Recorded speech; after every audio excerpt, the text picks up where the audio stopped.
What's going on, guys? Welcome back to another episode of Vampy Book Club. You guys know I can't get this party started without my main boop, boo, do, do, do, do. B.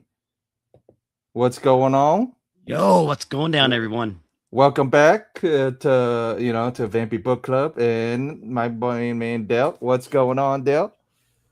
What up? So what issue are we going over? I think we're going over this one, right? Issue 30. 30. 30. Yeah. Dirty So 30. 30. So big this is a big issue for the magazine run because it's a first appearance of Panther and it's so it's a big issue.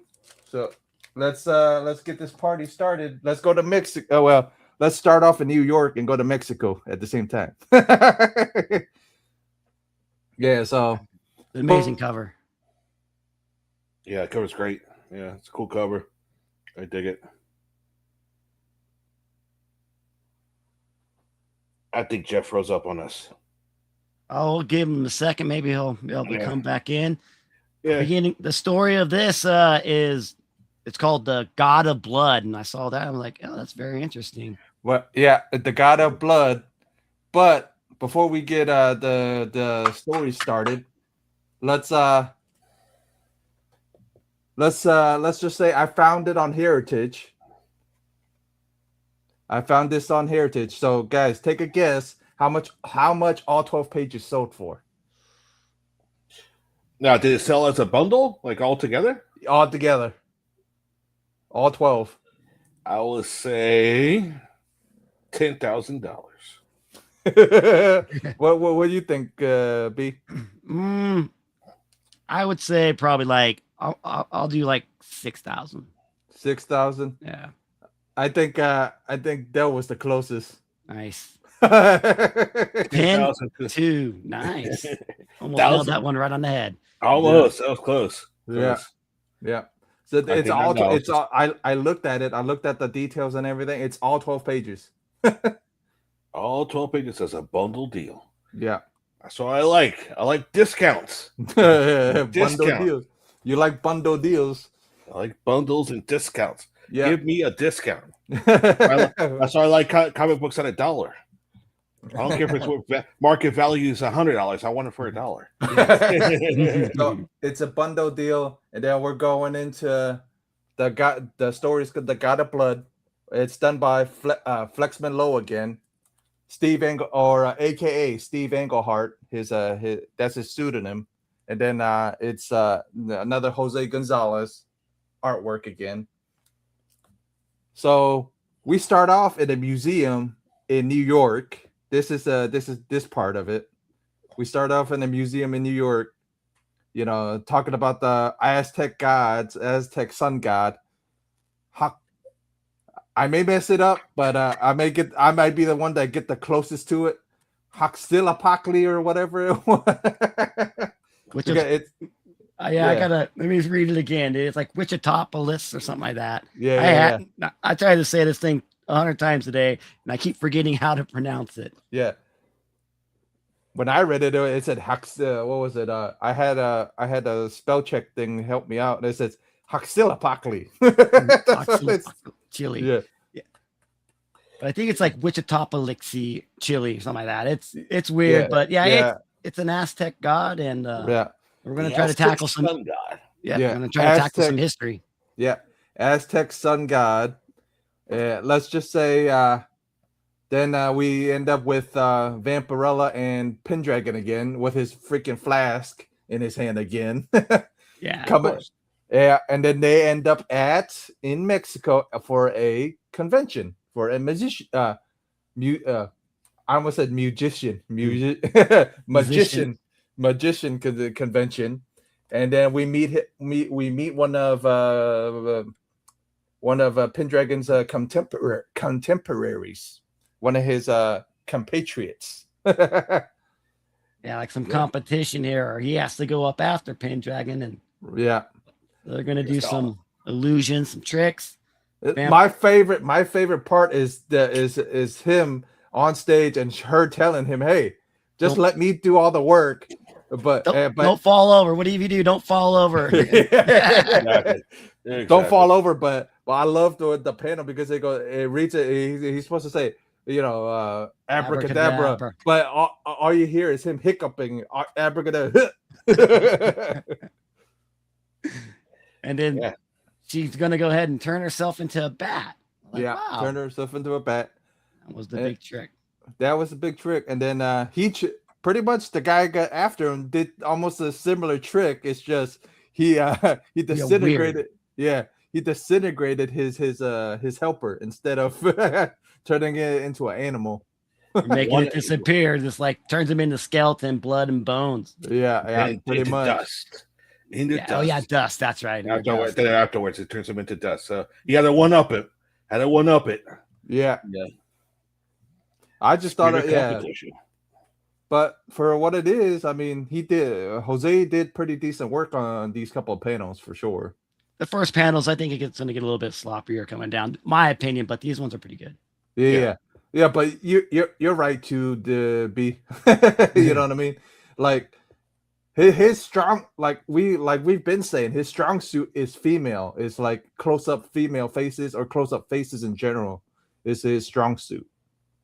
Yeah, I agree with that. I think you're starting to get into some of the guy characters and they're a little bit wonky, but I love how he draws Vampirella. I do. Yeah.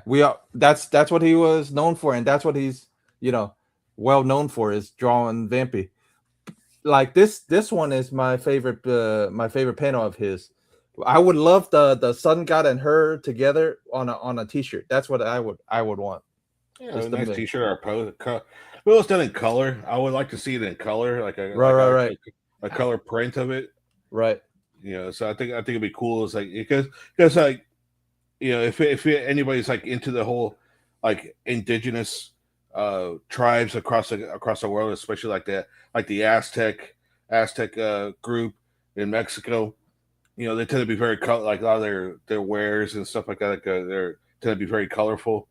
I think it'd be good. Like having the kind of like a typical usual Mexican, usually a very brown skin, then the contrast of more of a vampire or a female. I would imagine vampire will be more just like a more fair skinned. Yeah. Right. So it's like it'll be kind of a cool contrast, Yeah, and almost like a bright yellow behind him because it's the sun. Greens, yeah. It'd be cool. I mean, I would love to see it as a t-shirt or a print or whatever it could be. But I got the Frazetta sun goddess right here. Yeah. See what they're talking about, maybe. Yeah. Hold on. I'll pop you up real quick. Yeah, it's a huge poster. Yeah.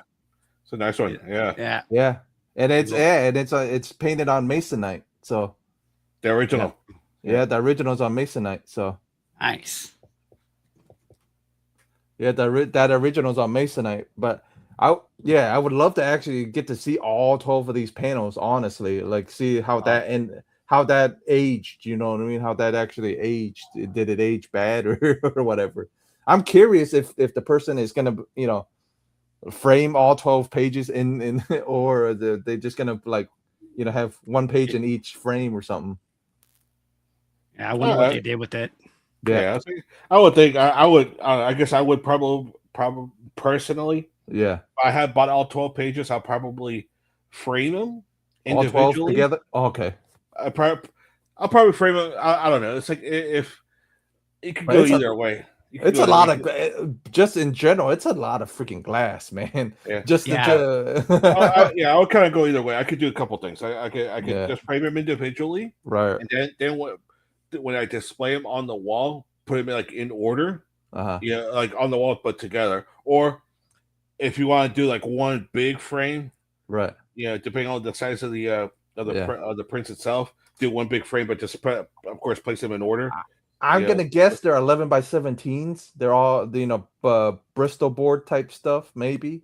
I'm just guessing that's what the material is. Yeah, if they're that big, 11 by 17, I'll just frame them individually and put them right next to each other on a space. Some nice lights on them too. Yeah, illuminate them up. Yep.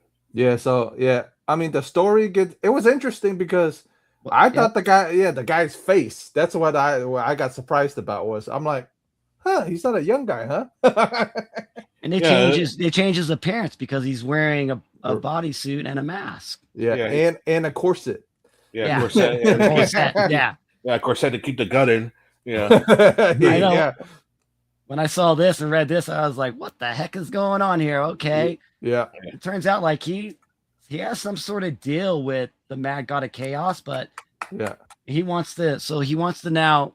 They both see Vampirella, and they're like, they fall in love with her pretty much. They're like, "Oh my God, look at her. We need her," and that seems to be every guy that sees her, though. in all the stories, though, if you noticed. Yeah, I noticed that a lot too. It's like that there's a lot of these characters that are like the lead villain of the story that's working under the God of Chaos seems to see her, and then like they're enchanted, and all of a sudden they're like lusting after her and has a sudden infatuation over her. I mean, look at the one last week, and it was written by Flex too. It was the freaking what was it, the Loch Ness Monster one? Same thing. I'm saying like they're underwater. She was underwater last issue. Now she's in Mexico. This one. Yeah. Yeah. So I'm excited for you guys to find out where she's gonna be next week. I know where she's gonna be. I read ahead a little, so I know where she's gonna be. I'll tell you guys towards the end. It's funny. It's like even in the beginning when it shows up their land, they say they were in Mexico City. I can't happen. And I read the story. I was thinking of the Frank Sinatra song. It happened in Monterey. Frank Sinatra. If you know any of Frank Sinatra songs, there's a song about Monterey, Mexico. It's kind of a love song in a way. Yeah, talk about how it happened in Monterey. Yeah. The one thing I don't like about Jose's creature in this one, it looks almost like in the first panel, it looks almost like hair. Like he's a hairy. Yeah, it's a little bit off for me, I think. Yeah. I'm gonna be knocking the art down a little bit in this one. Yeah. What about you, Del? What are you thinking of the creature that comes to visit our friend here? Yeah, we've talked about this times before when it comes to Jose Gonzalez drawing. When he's drawing monsters, creatures, or demons, in this case, it looks like some sort of demon creature. Right. It's like this is where he suffers in his art. Right. I really think I think, in my opinion, when it comes to his art, he's good to great when it comes to drawing people. Right. Women, he's fantastic. Man, he does good. Right. But then we just close-ups of portraits of people in general. He smashes it out of the park pretty much. Yeah, he's great. But when he shows a portrait of this demon monster. I don't know. It's just like it's kind of generic to me. Reading about how he is in general, like how knowing him, like reading all the books about him in general, I kind of figured that that's what he does because when he gets bored about stuff, he doesn't put as much effort into it. So because he almost got signed for a rock band, and he goes before he even got signed, he quit. So that just tells you what type of person he is. Like he just wanted to have fun. As long as he's having fun doing it, he'll keep on doing it. Yeah, it sounds like almost kind of like one of my favorite more modern comic book artists, Dale Keown. Right. And I like his art, and he drew of course he drew the Hulk, in the first volume and some other cover art and stuff like that. And he also created and drew a character called the Pit. Okay. When he did that, it's like he was. That comic book started suffering towards the end, because he was doing so. It started coming out monthly, and then it went from monthly to quarterly, then it stopped. But he was in a band at the same time. So as great as I personally find to be an artist, he was doing too many things at one time. Yeah. So, But same thing with Jose. Jose did the same thing. Like Jose gets bored of something, or he gets tedious with it. He'll freaking jump to go do something else. So he does. But it's funny. But he has a ghost artist too. So sometimes it might not be all Jose. Sometimes it could be somebody else too. I forget that guy's name, but it's another. There's another guy that ghost draws for Really Jose. Yeah. interesting. But we actually find out about Vampirella's new powers in this one. A new power. I don't remember. Do you remember this power being anywhere in the previous issues? I don't remember it. Is it the power like maybe where she senses Foresight. something's wrong? Foresight, I guess. Yeah.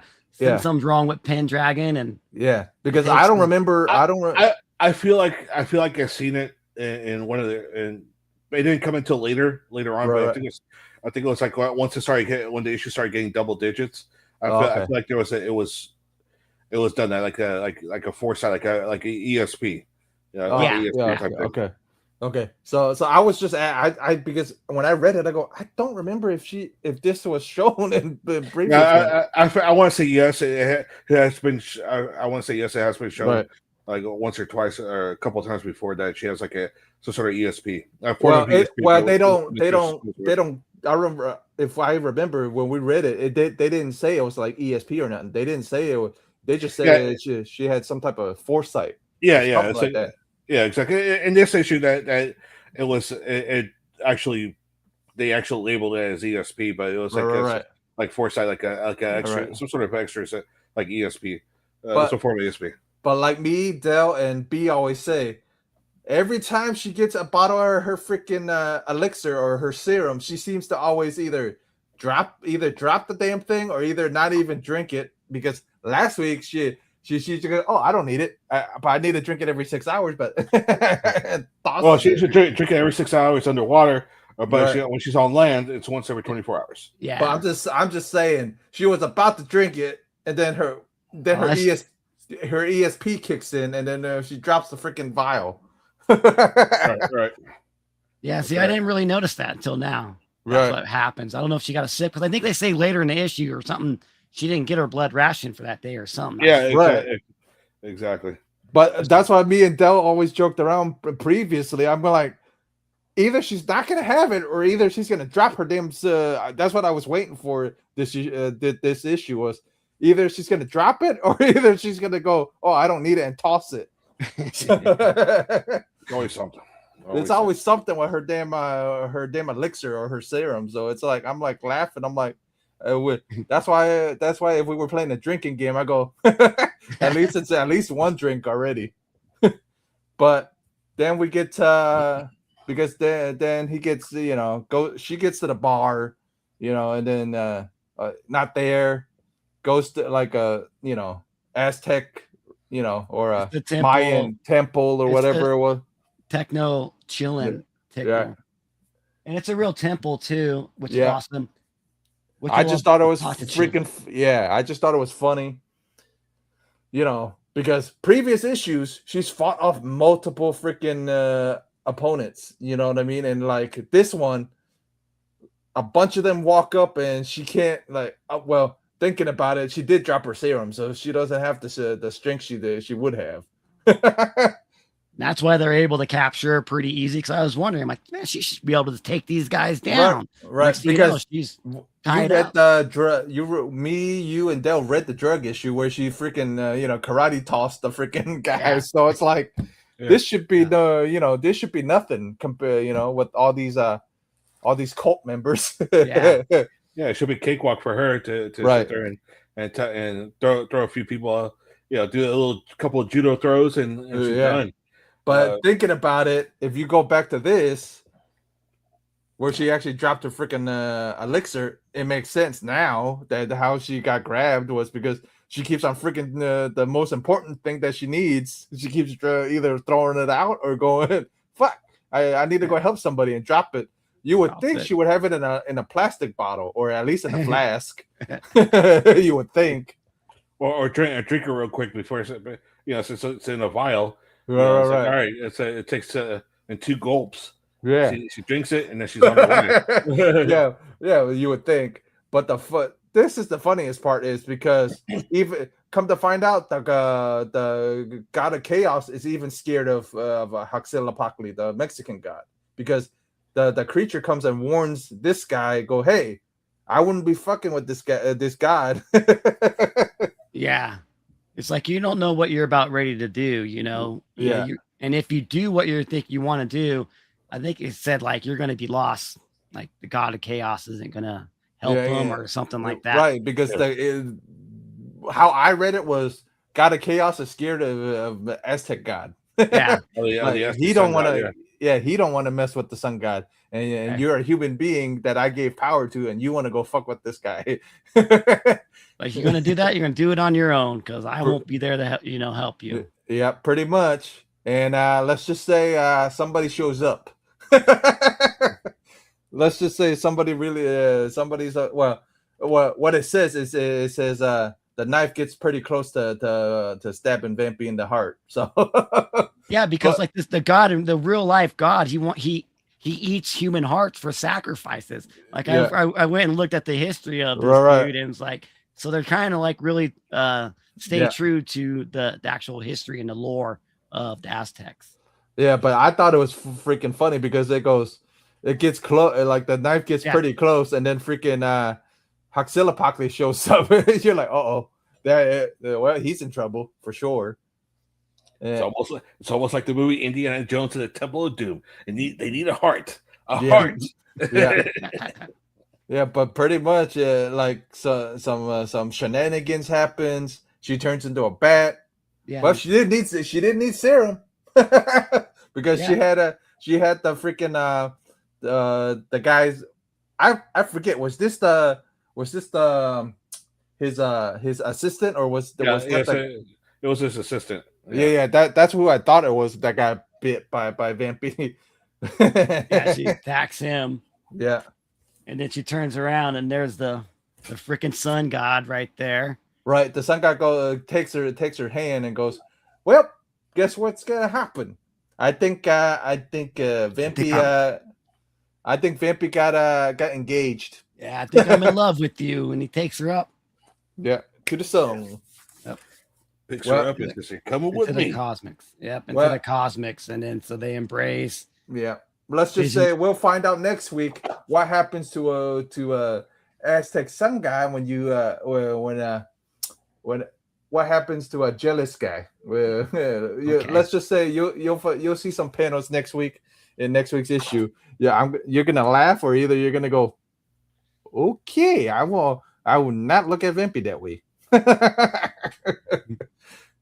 Let's just say that. But I'm excited to see it because it's the story is called The Bride of the Sun God. So I'm excited to see. I'm excited to actually get into it next week with everybody, or with everybody on the panel, with everybody, Oh, is that what it's called? Audience. Yeah. Okay. Because behold the Sun God right here at the end. Yeah, that's what it is. It's behold the Sun God. But for some reason it had two titles. It goes Bride or whatever it was, but it's fine. It's fine. But since this issue is an introduction to a new character, me, Del, and B got into reading Panther. So hell yeah. Yeah. So we got Panther, and pretty interesting. She goes out pretty much a little confusing at the same time, because wasn't sure, like towards the middle of the story, I wasn't sure if it was they jump like 30 years ahead is what they do. Yeah. Okay. That's why it was kind of confusing. It's like, so she takes down, like she's in this bar, like in this strip club, right? And it's wild because you have what we've noticed, she doesn't like, she takes down this bad guy, or this guy, he even like beats girls and stuff. And she doesn't like people that harm women. Yeah, pretty much. That's what it seems like when I read it. That's what it seems like. And so maybe that's why she goes and lets him take her, home. But she ends up, pretty much. Okay, that's what I got confused about, was because when we jump into it, like we get like into this, the title of it, and Vampy introducing Panther, and then Steve Englehart. What was it? Was it Steve Englehart that wrote it, or was it Steve? What was it? It was Steve something. I can't remember. Skeets. Yeah, Steve Skeets. Steve Skeets. That's what it was. Steve Skeets that wrote it. I didn't mind. Did you guys mind Skeets writing in this? Yeah, I liked it. I liked it, and I like how right here in that panel too. Now you got that little Vampy comes in there and says, "What a perfect opening to this trial." Right. Because that beginning scene was showing that like there's some giant cat out there like killing people, but like now we're gonna get into where we're 30 years in the future, right? And she has no recollection that she turns into a giant cat, and then.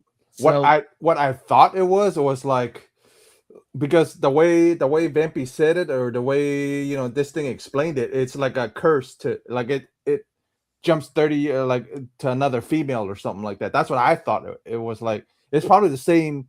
It's the same deity or whatever it is. It just jumps to different a different person, another vessel. Yeah, another vessel. That's what I thought, and that's what I thought when I read it. That's what I felt. Well, I didn't know it jumped 30 years because I'm like reading it. I'm like, I'm confused as hell. I'm like, what the hell? I'm like, because you got this old man in the bar telling the story about this giant cat. Then they're like, oh, that girl looks exactly like her. And they're like, well, if she does, you're saying this happened 30 years ago. She doesn't look like she aged one day. And so that's why I'm wondering if it's the same girl, because they look exactly the same. That's why I don't think they're jumping vessels. I just think it's her, and she just does. And even in the story, it says that she doesn't age. Okay, like, I remember reading that, so it's like, okay, but she doesn't know who she is. She doesn't know who she is until 30 years later, and then now this is when it goes crazy, because then she starts turning in the Panther and not even knowing it. And then she wakes up. I'll jump a little bit, but she wakes up completely naked and stuff. It's like there's some really good writing in this too, where like she's like looks down at her hands and she sees human flesh and blood underneath her fingernails. Like, oh, that's some good stuff right there. Yeah, I enjoyed it. I actually enjoyed the story. Dale, did you enjoy it? Yeah, it was a good story, just to kind of start off introduce a character and stuff like that. Good setup, right? I enjoyed it. It was a nice setup story so I'm excited to see what type of shenanigans that Steve is gonna put this girl in. I'm curious. See, and I like this panel right here, because this is when she just got done working at her club, and her boss is like, "Hey, you want a drink?" She's like, "Hell no, I don't want to drink with you. I got to go home." And she gets into this cab right here, but right when she gets into the cab, the cabbie looks around and all he sees is her dress. He's like, this is the same dress that girl was wearing. Where did she go? And then you got the Patreon from the bar that was telling the stories that happened 30 years ago. He starts being stalked by a large cat. Right. So yeah. So like B was saying, some large cat comes chasing after the guy that told that story. Well, let's just say I wouldn't walk in dark alleys by myself if I knew Panther was out there. It's like her killer instinct kicked in. It's like, wow, this guy, he's gone too close. He's gone too close. Yeah, exactly, Dale. Like, the dude realizes that maybe he's been spotted. Like, oh no, like she recognizes me. Right. And that's why he's scared. He ends up in a dead end alley right here. And then that's a one way not to survive in a Panther world, man. Is getting into an alley. Yeah. And then let's just say a writer that writes, I'm guessing this was supposed to be Warren, because the way the name that they gave it was Warren. Whatever. He's like Warren Splits or something like that. I remember. Yeah, I thought that was funny too. My name's Warren. I'm like, oh, it's from the Warren Publishing. Yeah, like, it's based off I think it's based off of the owner of James Warren. So I'm assuming that's what Steve, the guy that wrote it, based them on. But it's kind of funny because, they talk and whatever. She's pretty much Stark, Well, so what? Well, what happens after the alley scene? This dude is having writer block, so he's gonna go get some coffee, and he steps out of his apartment, and he sees a naked girl right on the third floor too. He's like, "What is this?" And like, "Oh my God, she's dead. This is all I need." But no, she's not dead. She slowly starts to wake up, but she's naked, and she stands up in front of him, and she's like, "Hey, are you just gonna keep staring at me, or are you gonna give me something to wear? You know, invite me inside because this is." You know, and she's like, I have no idea what happened. She has no recollection what just happened in the alleyway, like the cab, nothing at all. And so she's gonna go ahead and freaking ask him, like, you know, I can't, you know, can I stay tonight here in the bed? Give me some clothes because I can't be going home in the middle of the night dressed like this. And he's like, yeah, okay. And then so let's just say some shenanigans happens, and she wakes up again. Well, she has weird dreams in the middle of the night. Yeah, she's having weird dreams, and then even earlier, I remember she was saying that she's having thoughts of memories before she was born, and she doesn't understand how somebody can have memories of before they were born. Right. And then now she's like, and then she has this crazy old dream, and she's just like, oh my God, if I dream like this every night, you know, I'd go crazy. And that's when she wakes up in the apartment and realizes what happens. Yeah, realizes something happened to the writer. So and because it actually says maybe the writer tried to, you know, do something. That's what she said. Like maybe he tried to attack me at night, and then this is what happens. But she like then she's like something switches in her. She like loves this lust for blood. Like, like that face on that freaking face in that panel is freaking. It's a good one. Yeah, the one little panel right above the her after she transforms into a panther. Yeah, it's like almost like a devious, devious look to her. Like shit, like, this is something she's possessed by a demon or something. Almost looks like The Exorcist, you know, to me. But yeah, and then she gets that lust for blood. This because I love that it's somewhere in that panel where she's like, I woke up and I got human flesh under my fingernails. That's the one you were talking about. Where I was like, oh my God, that's so good. But like I said, I really enjoyed the Panther story for being a introduction to a character. I mean, it's a lot. Was it a lot of information dump at once or no? You think? No, I think they did. I think he did a perfect job on the story. To be honest with you, and the panels and everything, it being in black and white too. But yeah, I dug this one a lot. Okay. So we dug it. We all three of us dug it. But let's we'll grade this one and then we'll go back and grade Vampy. But we'll grade this one right now since we're talking about it. What are we grading it? For me, story wise, solid 8 out of 10. Like solid 8. Okay. Yeah. Was this stronger than the Vampy story? You think? For me, it was. For me, I like this one a little bit better than the Vampy one. What about you? What about you, Dale? I kind of, but I line up with being in the sense of what I'm scoring it on. Definitely, I'm scoring it at 8, so it's a decent story. Definitely a decent story on this one. So all three of us agree. I agree. It's an 8. It's a lot. It's a stronger story than the Vampy story. I think. You know, I mean, don't get me wrong. The Vampy story is good, but there's certain things that weren't. You know, we're a little kind of went on a history lesson with the Vampy story, and this one is just like an original type of story. So kind of two different types of stories, but right. I mean, not saying anything bad about the Vampy story. No, that's a little bit stronger for me. Right. I like it because it was stronger, like you said, way stronger. And then Vampy, you know, the Vampy one, you know, was good. Okay, what are we grading the art on this one? The art in Panther, like, dude, like, I'm gonna, to be honest with you, for black and white, I'm gonna give it a 9, dude. I liked it a lot. I love the female Panther in there. I love some of the looks that he puts on her face, her hair, and everything. And she's pretty much nude through the whole issue. So there you go. All right.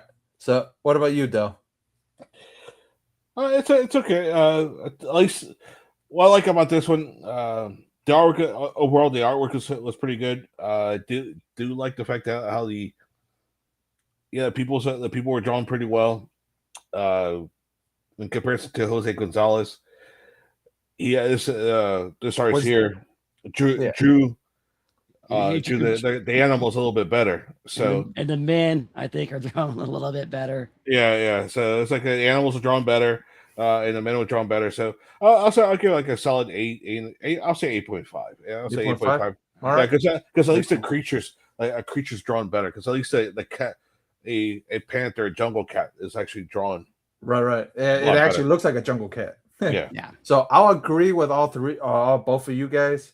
You know what I mean? It's this is way stronger, and I'll agree with Dell. And I said 8.5. Yeah, so a solid 8 in the middle. So Yeah. we'll meet in the middle. Yeah. Solid 8. So we'll meet in the middle. What did we grade story wise? I forgot again. 8. I think we did 8. Yeah. Yeah. So 8. So 8. So yeah, so 8 all around. And then so yeah. So we'll grade this a 8. I mean, honestly, these panels are, a lot don't get me wrong, Jose's good, but far away Jose is this is way better than far away Jose type stuff. You know what I mean? And Up I guess close? one negativity I would say about the art is some of the panels look like they're unfinished. Right. But it is black and white, so maybe that's the way it was supposed to be. And we're looking at the PDF. Who knows actually how the original art looked? Right. And it could fade. It's going to fade in time too. Right, We were talking. This thing came out in the 70s. Is that when this? Yeah, 74. I think it is. Okay. Yeah, 74. June of 74. And I always want to throw that into my rating. Like, I mean, this was drawn in 74, right? So June of 74 at that. So all right. So Panther, the introduction to Panther, it's a solid 8 from us. So, and just real quick, if anybody's watching, there is a new Panther. Well, there was a 4-parter that Dynamite did a few years back. Right. You can just type it in. You'll be able to find a 4-parter, and it's pretty good. So and she's part of the Sacred Six with the Christopher Priest run too. So yeah, she's part of the Sacred Six, but yeah, so it's interesting. I mean, honestly, to see her beginning. You know what I mean? It was super, super rad to be able to see like her pretty much first appearance and her first story. So now I know that because I'm a big fan of Vampirella and even her side characters. Yeah. Sure. So the Vampy story. Now let's go have some fun with this one. Let's grade this one. Vampy, the god of blood.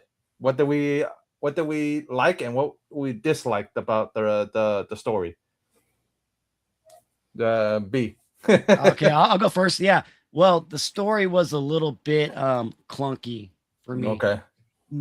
It was just a little bit too much big words too. Man, he used a lot of big words and trying to like describe stuff. Yeah, it was exactly. It was just a little bit out there.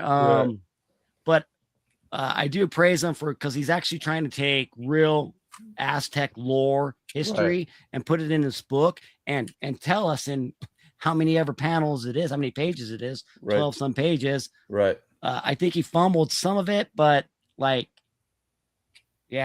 for me, like the story on this one, I'm sorry, I'm going to give it a 6, but I do respect it though. Okay. All right, though. What you giving it?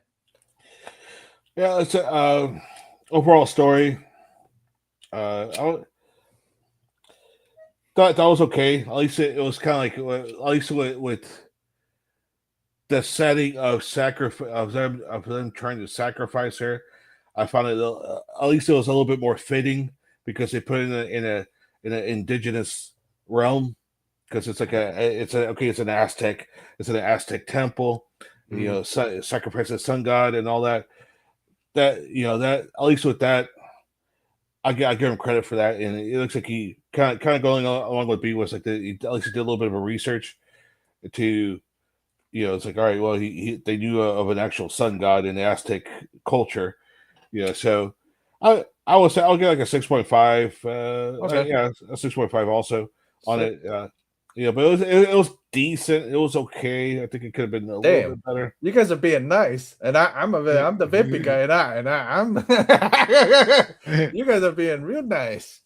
But I'll agree with Del. But like I said, I thought it was I mean, yeah, I agree with Dale. Honestly, I was gonna give it a lower grade, but I'm like really thinking about it and really like rethinking about it. Yeah, I'll agree with Dale. The same grade. I think it's a solid 6. But yeah, man. I okay. The other thing is, how easy to jump on was it? The B and Dell. Was it easy to jump on? Like if I handed you this issue with no explanation, no nothing, was it easy to understand?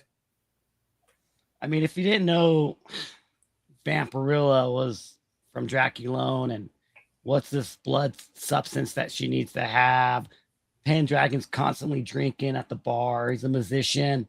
It was, I mean, yeah, I mean, you can jump on, you can understand the story, I think. Like, I think you'd be able to pick it up a little bit. So, like, pick up who she is and maybe who Pendragon is. They give you enough, a little bit of the backstory at the very beginning of the book. And if it is this new character that we're introducing here, right here, that's trying to sacrifice her, is this like his first time, like we're reading about him in a Vampirella book, or was he in any previous issues before? No, yeah, the magician, magician. Yeah, magician. Yeah, magician. Magician.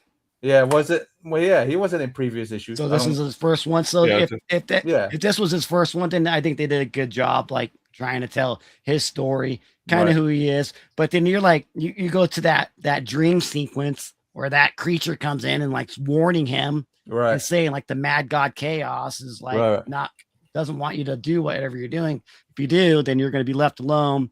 That might be a little bit that might go over some people's head if it's their first time read. So little things like that, but overall, I think it's an easy read. So grade wise for that, for jump on ability wise, like a 1, 2, 3, 4, 5 about jump on ability. I mean, 6.57. Okay, right in the mid. Okay, I agree with that. I mean, it's a 6. I mean, it's not like you're not gonna understand what's going on, because it tells you a little bit. Gives you enough information about who she is and who Pendragon is a little bit. Yeah, just enough where you go, huh? I can hook my head. You hook your hand. Yeah, they give you just enough. Yeah. You're interested. It's pretty fair it's fairly easy to jump on. So it's not, but to really to kind of go along with B is that I think it's just to truly understand who Vampirella is, and who Pendragon is and all that. Yeah, a person does have to kind of go back a few issues to truly understand who the character is. But as far as like because it is a new storyline, right? It's fairly easy to jump on. It's like, all right, I agree. To read it. Yeah, it's fairly easy. All right, and then Jose's art this time around. What's Jose? What are we grading Jose's art at? Go ahead, Del. You go first. Yeah, I'm still at a 7 with him on this one. It's like it's just like we were talking about earlier. His the way he draws people is fine. I think it's good. I think it's good the way he draws people and everything. Even with a little bit of the background stuff, like the structures and things like that. It's like it's not terrible, but it's just when he draws something else. When he draws like a demons, we'll just show the creature real quick, so that let people something like this. When he draws demons, creatures, or monsters. He's not the best at it. If he, now go back to the where it has Vampirella and the Sun God. Yeah, that's a great panel. It's a solid. This is a solid. I know it. Like so this one is like a good picture that shows a male and a female hugging and kissing. It's like, all right, and then like TV have a native an Aztec god with a headdress and a cape. It's like, it actually looks good. I think it looks good. Right. Human being wise, he can do okay. Human being, he does great. He does well. Couples, he does amazing. Pretty much embracing good panels, he does pretty decent, and close up faces. Yeah. But being honest, His art's like that was saying solid 7. What about you, B? What you gonna give it? I mean, whenever he's drawing Vampirella, it's like really great, but I'm gonna have to knock him for the guys and that tourniquet or whatever that dude's wearing. What's it called? The bassinet or Yeah. The girdle. girdle, whatever. Yeah. And even his like his apprentice or his sidekick, Right. the bald guy. Right. And he does change our main protagonist's face like twice because he takes off a mask and he looks Right. totally old and like almost hideous. And then you get I would have rather had him keep him as the young face instead of him taking the damn thing off. Yeah, when I saw that, I was like, wait a second, I'm not sure. It's a little bit out there. Right. The creature is from his dreams is Right. kind of wonky, maybe because it's only black and white. Maybe Right. if we could get some color in there, maybe we can get some more depth in it. Even if we got a color, I think it would still be not strong at all. Because I don't think the line work isn't very good in it. Right, to be honest with you, when it goes to that. But when you get the line work with just Vampirella and how pretty her face could be and her body is, so like that one with the blood. Where it's good.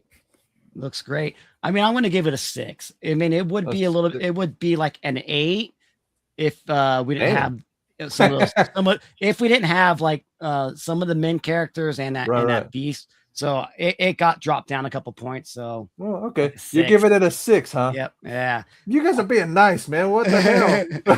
I could have been worse. I'm just trying to, I could not. But yeah, I am too. But I'm like, dude, I'm a Vampy guy, and I this one's not as strong as the previous ones. Yeah, this one is his.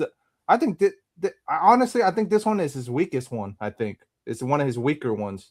I think. Yeah. My book. I think it's one of his weaker artworks this time around. You know what I mean? I mean, it's still good, but I'm saying it's not as strong as his previous works. But like I was telling you guys before, I think he's getting bored because how many issues he's been doing. Because I think we don't get a change of artists until freaking like 30 something issues in.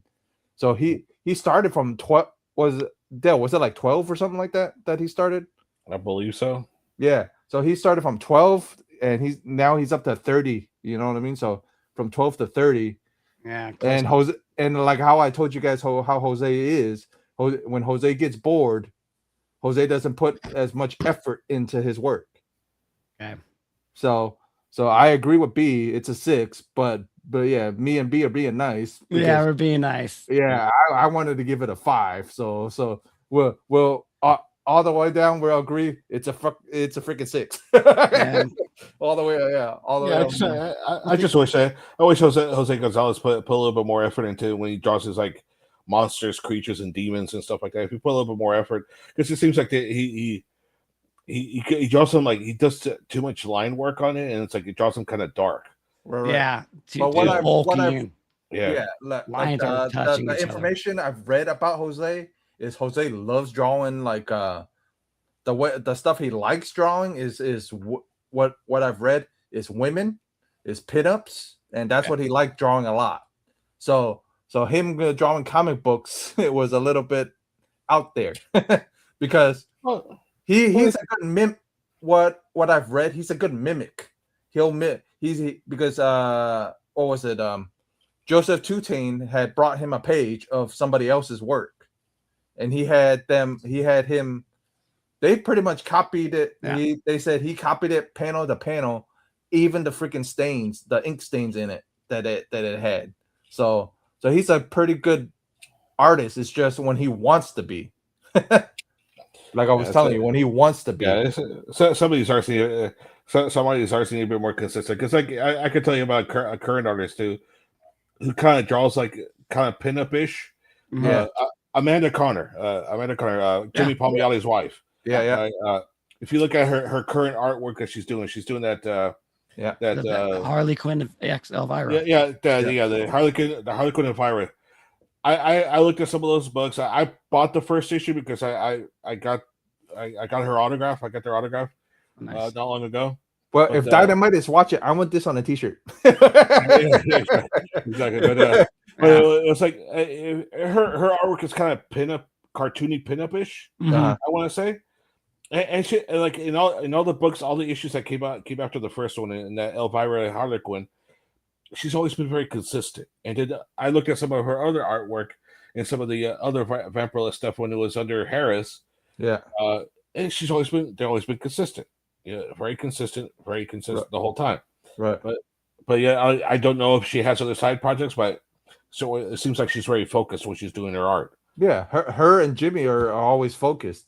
That's the biggest thing with them. And then I noticed a lot of them get focused, but a lot of great artists like Frazetta and Jose and Enrich and all these guys, all great artists, hate drawing because that's the one thing I've read about each one of them is they never enjoyed it, but they were freaking talented as hell, but they never enjoyed doing it because it was work for them.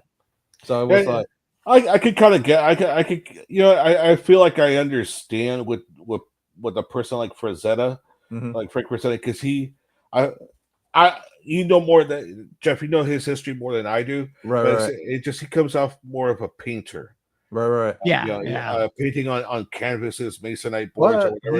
He started in comic books. Yeah, he started drawing out stuff in comics. Yeah. I remember you shared that information from what I looked up. Yeah, it just from what I've grown to understand about artists that are more known for painting, they're more focused on that. They stick with their strong suit. Right. Instead of trying doing panels, just do like a cover, exactly. like Lucio Paulrillo, painter. Perillo, because honestly, I'm curious if Perillo could do a whole book. That's what I'm curious about Perillo. If Perillo can do a whole book, and can Carla do a whole book? Both of them. I'm honestly curious if they could actually do, but we don't think they have the time because of how many dang pieces they put out every month. How many covers we're getting Carla and Lucio, what they're doing. Right. It's so much work in cover art. I just don't think they have time. I understand. Yeah, I understand that. I would like to see if they could do it though. I'm curious too if they could actually do it. Well, I know like Shannon Mayer did the Siren's Gate a couple years ago, and he's like a painter, or it might be digital, but he tried to do his interior. His interior was good, but he didn't know how to put the bubbles. Right. It was really weird. Nuts about that book was the bubbles. There was this like a freaking like a Star Wars, when you watch Star Wars a long time ago in a galaxy far away. That's what the freaking panels look like. Right. It was pretty bad. All right, so we're getting before we go and before I'll show the next issue. What are we giving this cover by Enrich Torres? 10 out of 10. What about you, Del? A 10. A 10. All right. I'll give it a 10. Little Varsity Blues action. Yeah, Varsity Blues. Yeah, exactly. I got what you're putting down. I picked up what you're putting down. I'll give it the same thing. I'll give it a 10 because it's one of her more iconic covers because her wings are out, and it's not often to see her wings. So wings down. That has here's one of the things I find cool if I were to see just a painting by itself without the title and the text and stuff like that. Here's what I like. Okay, has her with the wings out, but the silhouette, the shadow of a bat in the background, the wings of the bat are pretty much mimicking the way her wings are spread out. Spread out. Yeah. So that's why I cool. And then of course the smoke and the fog on the bottom and everything. In the coloring and all that stuff. I would love to see this painting in person. I tried to find it on Heritage. Nobody got it. So I'm assuming it's still in Enrich's in Torres's possession. I'm assuming either it's there or either Nick Brucci might have it. Maybe he might have bought some of Warren's stuff. So you never know. I would love to actually pick Berrucci's mind eventually when we do. Eventually, but next week's gonna be a fun issue. Real quick real quick about this cover. It kind of reminds you of Nosferatu. Oh yeah. Because that silhouette in the background of the bat. So that was cool. So that's what we're giving the cover a 10. We're giving Vampy Story, what was it? A 6, right? That's what we gave it. Yeah. We gave it a 6. And then the Panther Story, we gave it an 8. An 8. So a jump on ability wise, we gave it like a 5, right? Or 5 or 6, right? Something like that. Yeah. 5.5, 6. So 6 jump on ability. And then was it consistent?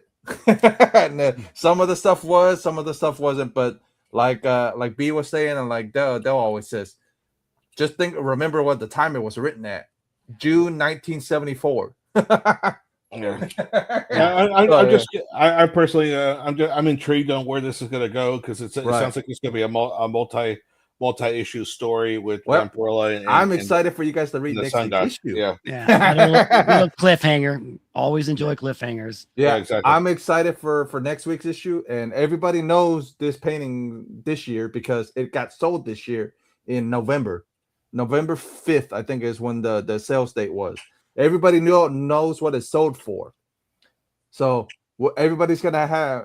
I want everybody to guess. Whoever's gonna watch later, guess of what this sold for this year, and what it sold for in 1976 when the original owner bought this painting from Frazetta. Because I have it actually showed in Heritage. It actually showed you the slip of what he bought it for. So I want all guesses, but that's for next week's. So I'll have you guys guess next week, but it's gonna be fun because I'm excited to see what you guys' guesses are gonna be. So we're gonna be going over 3 stories in this one: the Panther story, the Vampy story, and the Luna story. So because Luana story, because the Luana one is an Italian movie about. It's pretty much it's Shira, or not Shira, but Sheena. It's pretty much. Oh, really? Like a Sheena, Queen of the Jungle. Sheena type character. So I'm curious to see what you guys think about the story. So I'm just excited for you guys to get to read it. So I'm gonna send it to you guys after we get off. So Dale, remember to save it. Yeah, I thought I downloaded it on my phone, and no, you're good. No worries, man. Just message me. I'll send it to you again. Just message and even you just let me know if you don't get it. I'll send it to you guys again. So, but yeah, so excited for you guys to jump into next week, and I'm excited for everybody else to jump in with us next week. So, if you guys enjoyed Vampy Book Club, you know what to do, guys. Like, subscribe. You know the drill. Tell a friend. And B, what you got coming up this week? I got the hottest cover of the week. I'll be live on my channel, Triple B Haunted Comics, 6 p.m. Mountain Time, 8 p.m. Eastern. We go an hour, and I go through all the babes books, all the hot girls on the covers. Is what I do. That's all the show's about. No dudes allowed, man. And so I got the booby books, the booby books, right? For sure. But we got some really cool Vampirella books coming out this week, so come check it out, y'all. All right, and then Dell, you can catch Dell on Instagram. So we'll see you guys. Yeah, and the Dollar Dell channel is coming soon. Yeah, and then I have all these guys' description stuff down below. I just haven't had a chance to do it, but I'll end up putting everything down below. So, since we're talking about it, if you guys can, and if you guys are willing to donate to Faces by Rachel's mom's cancer care, all that stuff's going to be down in the description below. Her GoFundMe and everything. A couple of dollars can help. You just one week without your Vampy books is okay. To help out one of our Vampy models. Yeah, she's a good person, man. Yeah. So we appreciate you guys. We'll see you guys next week.